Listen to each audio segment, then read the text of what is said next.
Good evening. This is Jeff Dawson, Amazon bestselling author. Instead of being serious tonight, because I know my last posts have been, I got three other books that I've written.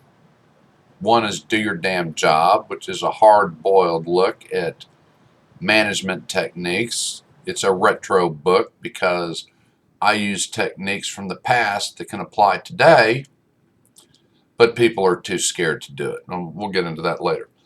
Another one is the Baseball Coaching Manual from Little League to High School. And the third one is Guinea Pigs of the 70s and 80s.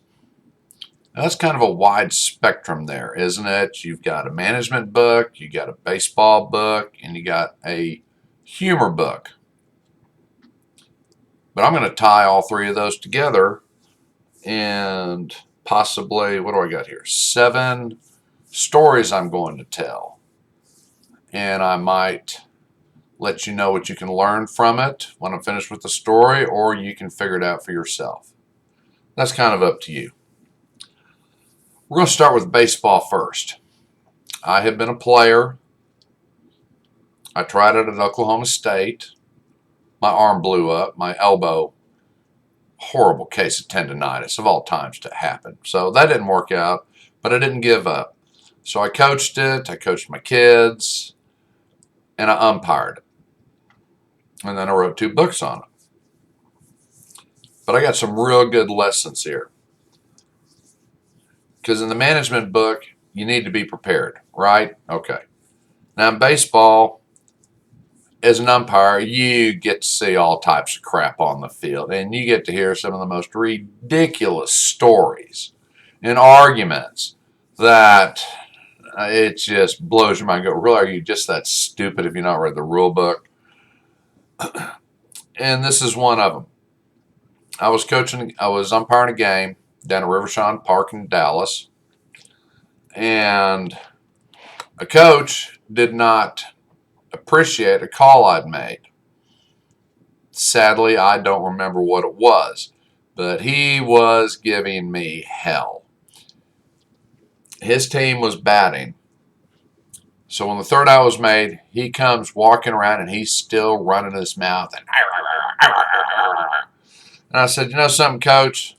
Maybe if you'd use that plexiglass stomach you bought from me, you'd know what you're talking about. He just kept walking and talking. But when he got to the dugout, he started thinking. And you could see it. I mean, if this guy had had a thought 10 years ago, it probably would have scared him and me. And an inning goes by, not a word.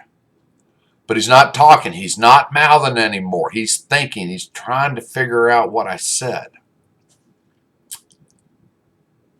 In the next inning, it was like the first light bulb that he'd seen in decades turned on. Oh, the scowl on his face, the anger building up, and I'm just staring at him. Just waiting for that moment where he steps out of the dugout. And he did. And I said, you take one more step and I'll throw you out.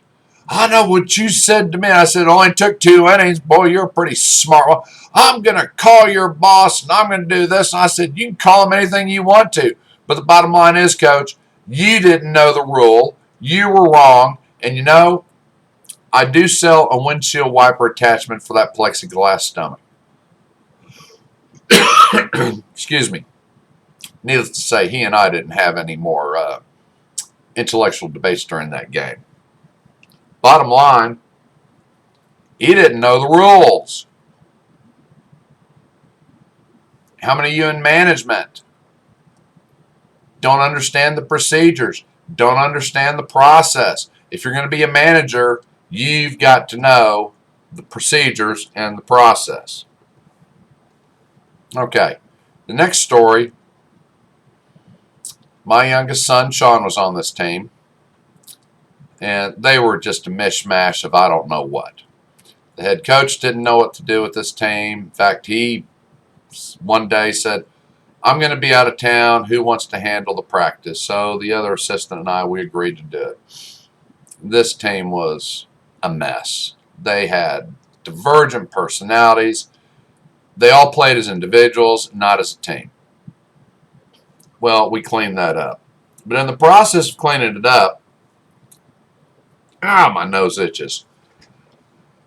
You can apply this to your employees in trying to get production, because we've all heard excuses. Well, he can't do that and he can't do this, blah, blah, blah.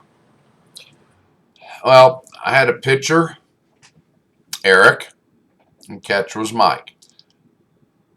They'd had some type of football practice or camp in the morning. I didn't care. They got a baseball game in the evening. This game was going at the pace. I've seen dead turtles and armadillos move faster than this pace. It was horrible. You know, you're just sitting there going, oh, God, would you please throw the ball over the plate? So I looked at the assistant and I said, man, somebody's got to go out there and talk to Eric. And he goes, yeah, somebody does.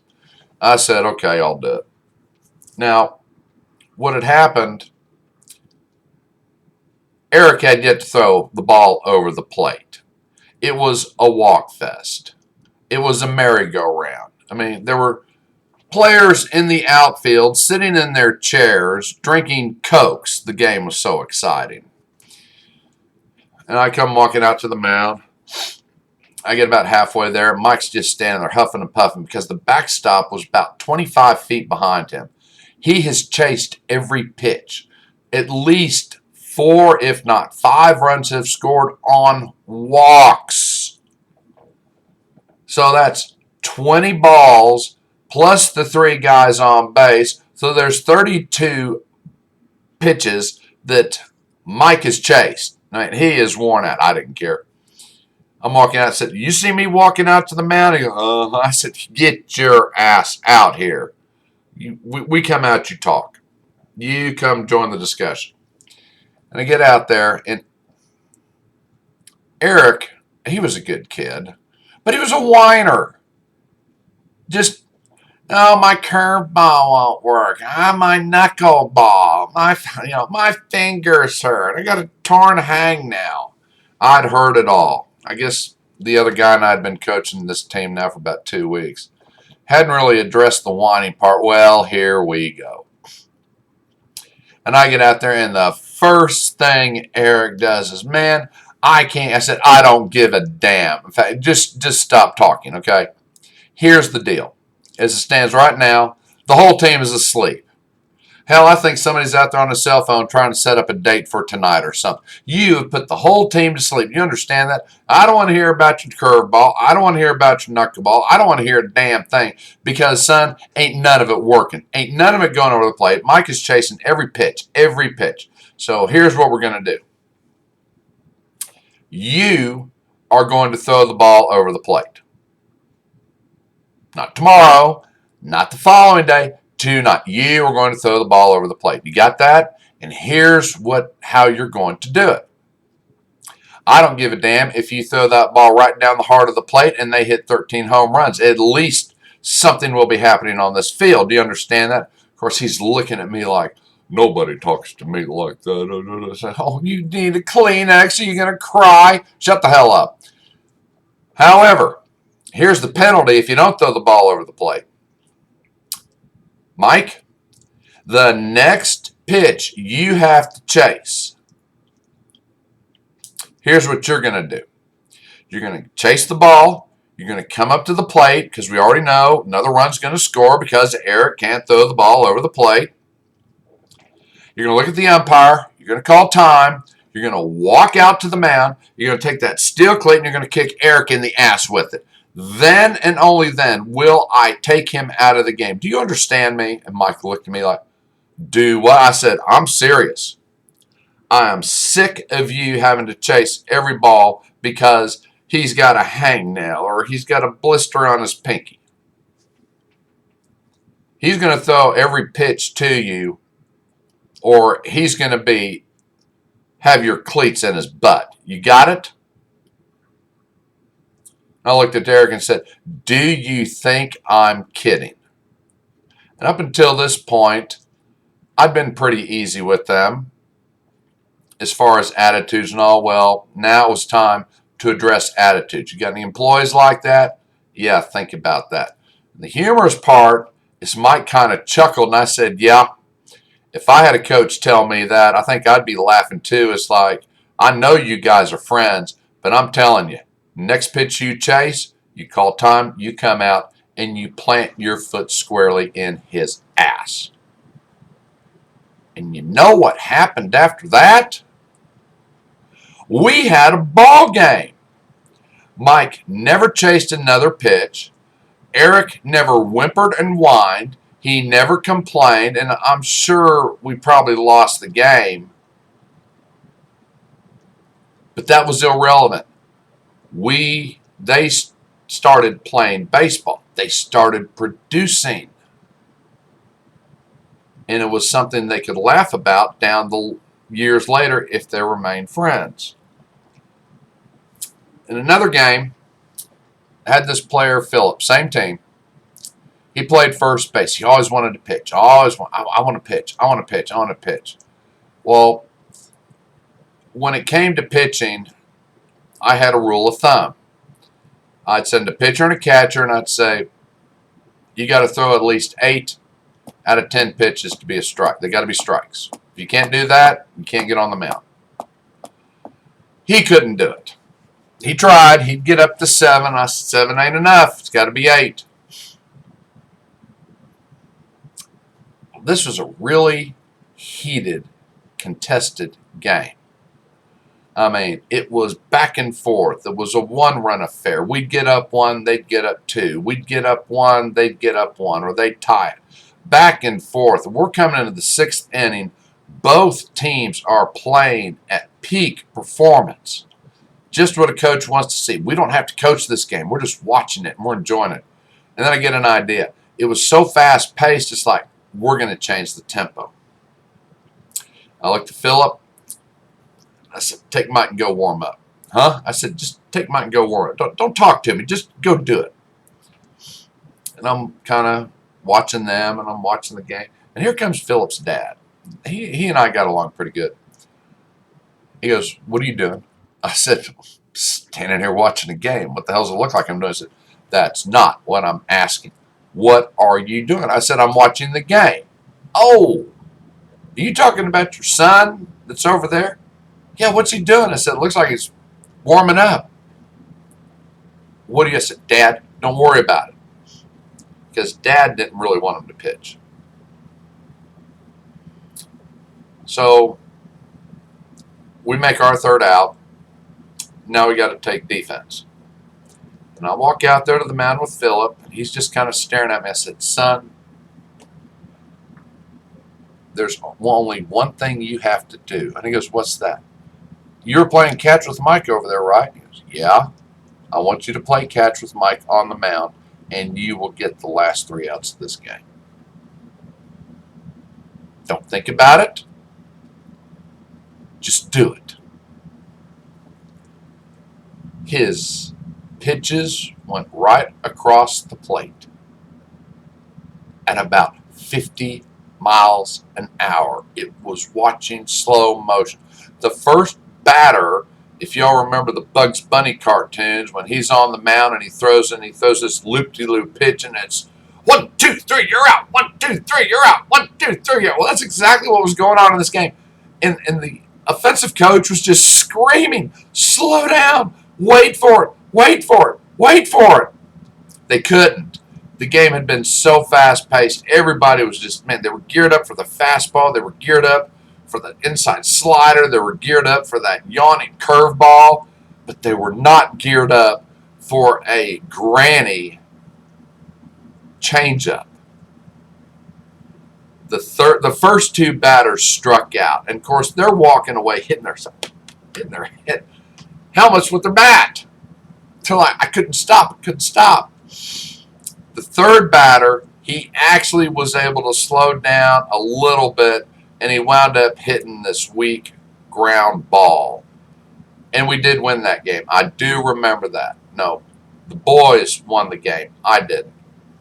Can you think of a situation at work where you aren't utilizing your employees at the right moment, in the right time? If you don't, then you need to get to know your employees. Did Philip ever pitch another game? No. But I used him at the right moment. So y'all can ponder that. Let's see. What's the next story? Ah, yes. Dallas Christian Academy. This is a high school game. And as an umpire, guys, we're allowed to do this. But this is a little different story example because the pitcher was penalized and rewarded at the same time. But it was also because I made a mistake and then I made it up. This pitcher was good, no doubt about it. It was a really good game. Love calling a good game. Good pitchers, good strike zone, give them the inside, give them the outside. Oh, yeah, we're in there. So he throws this pitch, and I mean, bam, it hits the outside corner. And I said, ball. Catcher started turning his head. I said, don't do it. Don't do it. Because that would have been strike three. The batter stepped out, get a signal from third, and I leaned down. The catcher's there, and I said, hey, can he do it again? He kind of shook his head like, what's wrong with this guy? That was a strike. Yeah, I knew it was, and I missed it. So he calls the same pitch, and here it comes. Bam! Oh, strike three! Yes, sit down! That batter looked at me and I said, you don't get it twice, son. That was the same pitch. And the catcher was like, yes, yes, yes. Well, he ran up. He was jogging back to his bench. The coach kind of walked out and he said, what was that all about? What was wrong with the other one? I don't know, coach, but the umpire said he wanted to see it again. And he just shook his head, and I was like, so I made a mistake, but I corrected the mistake. And yeah, I can look back, and there was a little bit of humor in there. So as managers, that's something we need to do. Okay, now I got some examples for work, and this is already 18 minutes long. So I'm only going to share one story, and I had three. I'll pick the other two up on another day. I was doing a job. It was for the city of Dallas, and I had an engineer that was just a pain in the ass. Oh, God. We've all been there. Those of us in construction, you know what you're talking about. The engineer that knows it all. The engineer that won't come to the job. The inspector that can't tell you what to do. We've got a problem. It's not on the prints. What the hell? How do you want to do this? Is it going to be a change order? All this good stuff. So I just kept raising holy hell that you need to come out to the job. Because it ain't getting fixed out here, and I'm not doing it free. Okay. So he finally drags his goat-smelling ass out to the job site. And granted, we don't like each other, and this just was a wonderful reunion. And he got to the job site, and he goes, so what's your problem? And I opened up the prints, and I said, here, you got a problem right here. It's not on the prints. What are we supposed to do? And it was going to require a retaining wall. Not a big one, but in Dallas it's called a type 6, and it can go up to 3 feet before you really get into a major retaining wall. And he goes, do you know how many degrees I have? You know where I went to school? And I'm like, oh, hell, here we go. Here we go. And he's going on and on. Oh, I went to this university, and I got my civil engineering degree, and then I got my engineering degree, and I've got these stamps, and I've got all these plastics. Stop right there. Stop right there. Wait a minute. I got to go to my truck. But I'll be right back. So I went back to my truck. Got an item out. Came walking back, and I said, okay, you can continue. I really want to hear what an educated man you are. Well, I said, stop right there. Son, do you see what I have in my hand? This is worth more than the degrees on your wall, because this is a useful tool on this job because it can clean up the shit that's all over the place right now. And I always have one on hand in case you need one for your diplomas and degrees. Needless to say, we didn't exchange Christmas cards that year. But my point was, I don't care about your degrees. You're an educated idiot. I just need an answer. And how many of us managers have dealt with that with our upper tier bosses? Show me how to fix this. I can't figure it out. I need help. You will have foremen or managers under you or employees under you that are going to ask the same questions. They don't care where you went to school. They don't care if your wall is covered with diplomas. They don't give two shits. What they care about is resolving the issue today. Can we address the problem? Don't show your ass by talking about your education, because now you're belittling these people. And that's what this engineer was trying to do to me. I mean, yeah, I went to Oklahoma State 5.5 years, but I couldn't pass engineering calculus 2, so I didn't get my construction management degree. I'm 5 hours short, but I don't mind admitting that. I mean, when am I going to use positive and negative infinity? Well, probably when I think, because it is kind of difficult to see what's in here some days. Don't belittle your employees. They bring you a problem, you need to resolve it, or you need to find someone that can help resolve it. Do not be afraid to look for help. None of us have all the answers. That's just a given. And if you think you do have all the answers, then you're probably a really bad boss. And your people, it's not that they don't like you, they don't respect you. And in my management book, Do Your Damn Job, I cover the respect thing. I don't get into whether employees like you or not. That's not what you're there for. That's not what they are there for. Just like the kids that I coached or the games that I called, they were there to respect me as the umpire. They might like having me behind the plate because I'm fair and I call a good game, but it's not like I'm going to go drink beer with these guys. So, like I said, there's 2 other stories, but this is 23 minutes long, and I've probably got people sitting out in the outfield in a lawn chair with a cigarette and a cold beer going, is this some bitch ever going to shut up or what? Okay. So I'll end it there, and I'll cover the next 2 stories, and I'll probably add a few more in, I don't know, end of this week or next week. But you can see that there were management techniques, there were coaching techniques, and in many of these, you could actually see humor in the situations. And again, they're all on Amazon, or you can go to jeffdawsonauthor.site. That's one of the websites, or LDDJ Enterprises. That is the initial website that I have. Go to the blog and you can see all the updates and new books and things like that. But Do Your Damn Job, the baseball coaching manual, Little League to High School, and guinea pigs of the 70s and 80s. And you all have a really fine evening.